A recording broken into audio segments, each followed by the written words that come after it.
Eu diria que eu sou da religião do ladrão. Krauk, como é ser a religião do ladrão? Do ladrão da cruz. Calma aí, em que fase da vida? Porque o ladrão na cruz, o ladrão passou a vida dele inteira errado. Me perguntaram recentemente, eu já vou começar com uma forte aqui. Me perguntaram recentemente qual era a minha religião. Krauk, qual é a sua religião? E aí eu acho muito louco. Hoje eu sou de uma igreja evangélica, eu prego, pastoreio e tal. Só que, cara, o Cristo que eu creio, ele está acima de qualquer religião. Ponto.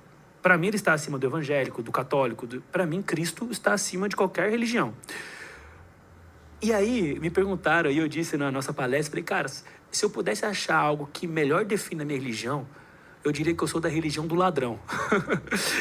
Krauk, como é ser a religião do ladrão? Do ladrão da cruz. Qual era a religião dele? O ladrão da cruz, eu olho para ele e falo assim, cara, minha religião é essa. Um cara pecador, sujo, nu, crucificado, apontado, sangrando, machucado, mas que olhou para Jesus e falou, olha, eu creio que você é o Filho de Deus. Lembra de mim? E naquele momento aconteceu o que nós sabemos que aconteceu.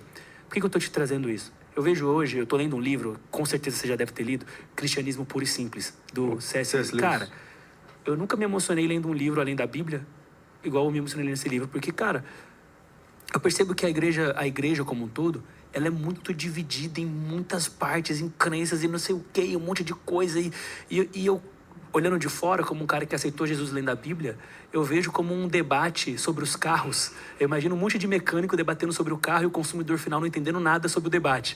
E aí a pergunta que eu faço pra você, cara, é que... tá elaborada a tese, tá indo bem. A pergunta que eu faço pra você é o seguinte... A Bíblia tem 31.102 versículos, 1.189 capítulos. O que eu preciso para ser salvo?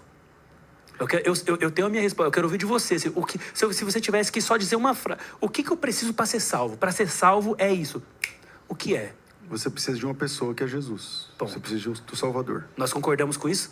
Se a Bíblia fala, né? Deus amou o mundo de tal maneira que deu seu único filho para que todo aquele que nele crê. Ou seja, se eu creio em Jesus Cristo, igual o ladrão da cruz. O ladrão da cruz olhou para Jesus e falou assim, tinham dois. Um falou, desce daí, o outro falou, não, esse homem não merece estar aqui. Lembra de mim quando chegar no paraíso? Ou seja, se o ladrão da cruz foi salvo, é porque ele fez isso. Ele creu que Jesus era o Filho de Deus. Então, ali tem uma prova prática do que é preciso para ser salvo. Agora eu vou te fazer uma outra pergunta agora. Mas calma lá. Antes de sair dessa, é assim, ó. Primeiro, no cristianismo, quem salva é uma pessoa, não é uma crença. Certo. Não é uma fé, não é só crer. Sim. Quem salva é uma pessoa, é Jesus Cristo. Sim. O ladrão na cruz, ele não tinha uma teologia como você tem. Ele não tinha uma compreensão como você tem. Então, quando você fala assim, a minha religião é tipo o ladrão da cruz. Calma aí. Em que fase da vida? Porque o ladrão na cruz, o ladrão passou a vida dele inteira errado. Então, se você fala, a minha religião é igual a do ladrão da cruz, ok, depois de reconhecer Jesus. Isso. É bom pontuar. Porque o Salvador é a pessoa.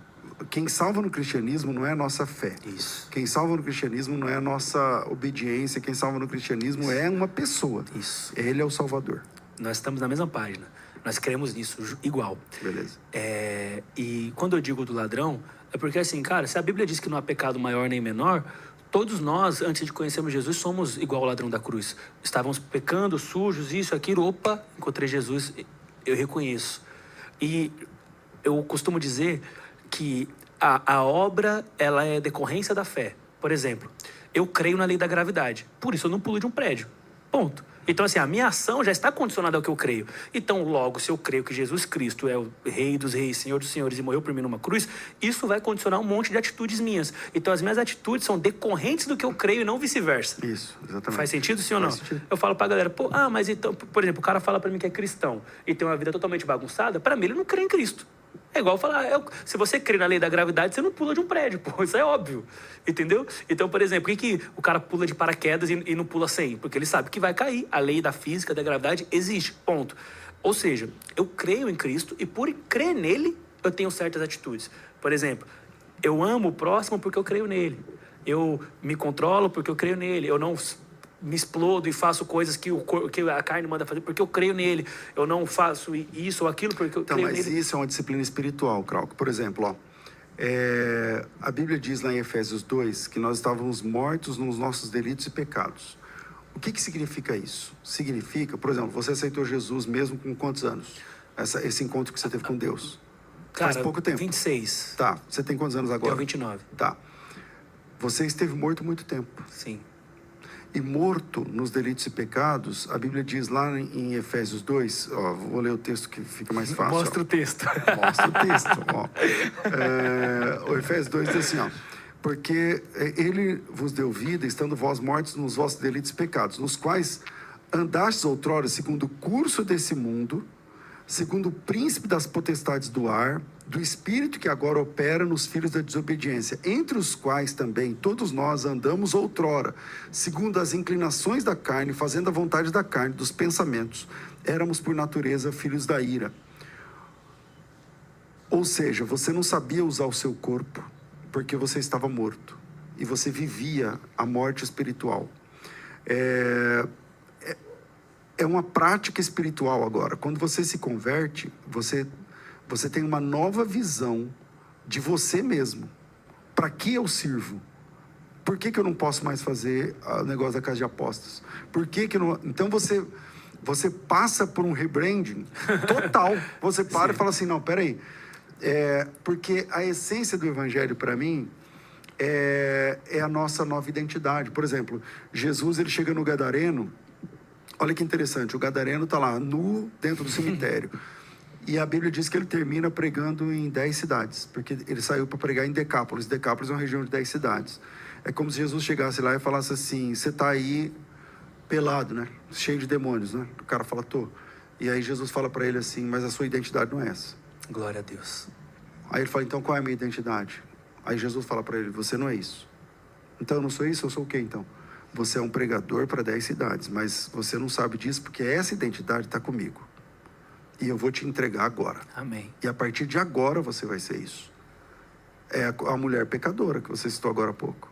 A mulher está lá na cama com outro cara. Aí Jesus chega e fala, você não é isso. Não? Eu sou o quê então? Você é uma mulher assim, assim. Então, essa nova identidade você vai conhecê-la a partir de Cristo. Paulo é um perseguidor da igreja. E aí chega Jesus e fala, você não é isso. Eu sou o quê então? Você é um apóstolo, mas você não sabia. E aí, anda comigo que isso vai aflorar a sua identidade. Então, é caminhando com Cristo. Não tem um botão que você vira. Sim, eu creio nisso nisso também. No outro dia você fala assim, então a partir de agora, tal. Não, então no discipulado, caminhando com quando Jesus. eu comecei a ler, pastor, pra você ter ideia, quando eu estava nesse processo da Bíblia, antes de eu me converter 100%, que eu digo assim, antes de sair do casulo, cara, meu clipe tinha 15 mulheres. Aí um dia eu falei, cara, não precisa ter tanta mulher assim, né? Bota só 2. Já começa... Aí já começou a diminuir. Aí depois, não bota mulher no clipe, não, vamos gravar na praia. Então, assim, eu não acredito em mudança radical do dia pra noite. Porque o que pra galera parece radical é porque você só viu a borboleta, você não viu o tempo que a lagarta tá no casulo, né? Então, assim, eu creio no que você falou, na mudança progressiva e irreversível. Para mim, a transformação é irreversível. Não existe... Para mim, quando o cara fala, eu era cristão, não sou mais... Não tem. Para mim, nunca foi. Só flertou ali.